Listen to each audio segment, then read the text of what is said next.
The idea of the Black Lodges did not begin as a formal organization, nor as a single cult with a unified doctrine.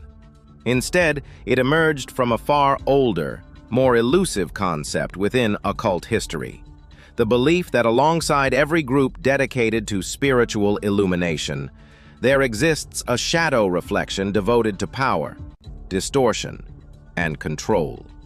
From the earliest mystery traditions to the magical orders of the modern era, occultists have spoken of hidden networks of dark magicians who operate outside the ethical boundaries of esoteric practice. These networks, real, imagined, or symbolic, would eventually be called the Black Lodges. Unlike the White Lodges, which represented wisdom, harmony, and the refinement of consciousness, the Black Lodges were thought to embody entropy, inversion, and the deliberate corruption of sacred teachings. To understand their origins, one must trace the idea across civilizations, mythologies, and esoteric philosophies spanning thousands of years. Long before the term Black Lodge existed, ancient cultures already spoke of hidden priesthoods that misused spiritual knowledge. In Egypt, the royal house of life trained priests in astronomy, healing, and the art of speaking with divine intelligences. Yet, Egyptian lore also warns of Setian sorcerers, magicians who used forbidden rituals to manipulate Ka energy for dominance. Similarly, in Mesopotamia, the Chaldeans and Akkadians held secret traditions of star lore and divination. Their tablets describe whisperers of the night, individuals who twisted sacred incantations for personal advantage or political sabotage. These figures operated behind temple structures, forming early examples of occult shadow groups. In India, early Vedic society acknowledged the asuras, beings and adepts who practiced spiritual arts not to ascend, but to expand personal power. Their lore influenced the later distinction between the right-hand path and left-hand path in tantric traditions. These ancient accounts show the earliest seeds of the Black Lodge idea, the belief that whenever sacred knowledge emerges, a faction will inevitably weaponize it. As ancient civilizations grew more organized, so did their spiritual institutions. The mystery schools of Egypt, Greece, and Persia cultivated advanced metaphysical knowledge, but secrecy created fertile ground for schisms.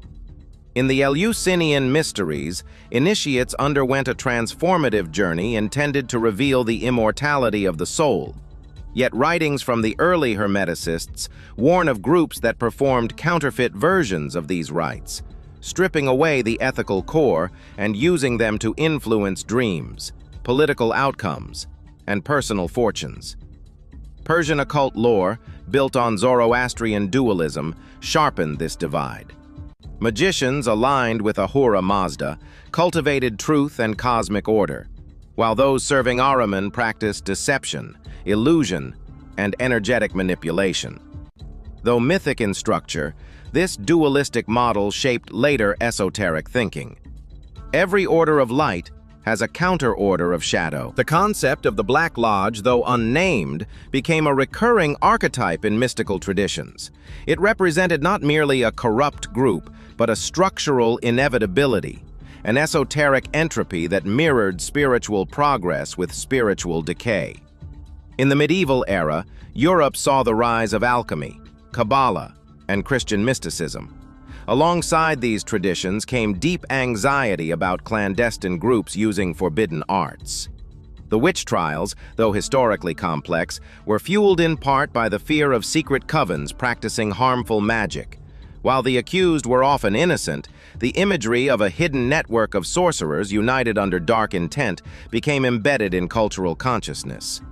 Meanwhile, real esoteric groups, Rosicrucians, alchemists, Kabbalists, operated in secrecy for survival. Rumors soon spread that rival factions abused the same knowledge. Alchemical texts even contain warnings against the Sons of the Black Dragon, a metaphor for those who sought material gain instead of transmutation of the soul. By this period, the concept of the Black Lodge had evolved into a potent symbol, a collective of occultists working in the shadows, rejecting the spiritual aim of enlightenment in favor of power and personal ascendancy. The 18th and 19th centuries witnessed an explosion of secret societies across Europe. Freemasonry, Rosicrucian circles, Hermetic groups, and mystical fraternities emerged in nearly every major city. These were not inherently dark, but their secrecy led to speculation about hidden factions within.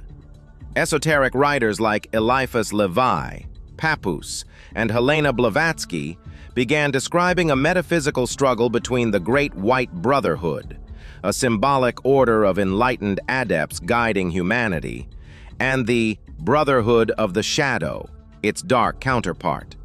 This was the first time the idea crystallized into a structured mythos, the White Lodge versus the Black Lodge. Blavatsky wrote of Dugpas, a term she used for sorcerers in Tibet who allegedly worked against spiritual evolution. Though her claims were controversial, they strongly shaped Theosophy's depiction of invisible occult warfare. Thus, by the late 19th century, the notion of Black Lodges became interconnected with astral battles, psychic influence, esoteric manipulation, the distortion of spiritual teachings. This era laid the conceptual foundation for what modern occultists would fully define in the 20th century.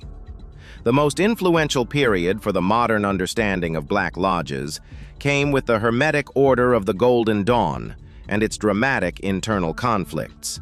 The Golden Dawn, founded in 1887, sought to unify Kabbalah, Hermeticism, alchemy, and ceremonial magic.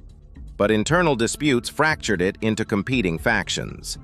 Aleister Crowley, one of its most infamous members, claimed that the order was spiritually compromised and that certain leaders had become Black Brothers. Crowley later defined the Black Brother as a magician who had reached an advanced stage but refused to transcend the ego. Instead of dissolving into higher consciousness, they clung to personal identity and began to manipulate others. In his framework, a white brother moves beyond the ego. A black brother builds a fortress around it. Crowley's interpretation shaped nearly all modern discussions of Black Lodges. He portrayed them not as external cults, but as clusters of powerful individuals who consciously reject spiritual liberation and use esoteric knowledge to dominate rather than ascend.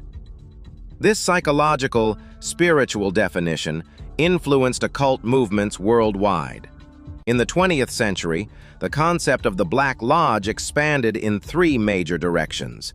Writers such as Dion Fortune and Kenneth Grant portrayed Black Lodges as astral organizations capable of psychic warfare. Fortune described actual battles in the invisible realms between adepts on both sides of the polarity. As political and military institutions became more secretive, occult writers began linking Black Lodges to intelligence agencies, clandestine groups, and political elites. Rumors spread that real-world power structures were influenced by hidden occult networks. From fiction to movies to modern occult books, Black Lodges became archetypal villains, shadow organizations seeking to corrupt humanity, alter consciousness, or awaken dark entities. All these developments reinforced the Black Lodge idea as something both metaphysical and organizational, both mythic and possibly real. The true origins of the Black Lodge idea may lie not in actual historical groups, but in a deeper psychological and metaphysical principle. Every spiritual tradition recognizes the dual nature of the human psyche, the aspiration toward light, the temptation of shadow. In esoteric systems, this duality is magnified. The more power one gains, the more dangerous the path becomes. Knowledge of energy, consciousness, will, and symbolism can uplift or corrupt. Thus, the concept of the Black Lodge emerges naturally from spiritual development itself. It represents The misuse of inner power, the ego's resistance to dissolution, the shadow side of enlightenment, the entropy that parallels creation. In this interpretation, Black Lodges do not need to be physical organizations. They are collective embodiments of spiritual corruption, clusters of individuals across time and space who fall into the same pattern of power-seeking.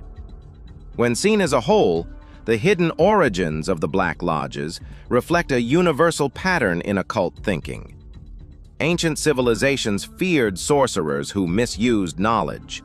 Mystery schools warned of those who inverted sacred rites. Medieval society imagined networks of dark magicians. 19th century occultism formalized the idea of rival esoteric hierarchies. Modern occultists use the concept to describe spiritual corruption at advanced levels. Contemporary culture expanded the idea into fiction, politics, and metaphysics. Thus, the Black Lodge is both symbolic and functional, both mythic and experiential. It is a teaching tool, a warning, a psychological map, and a dramatic mythological structure.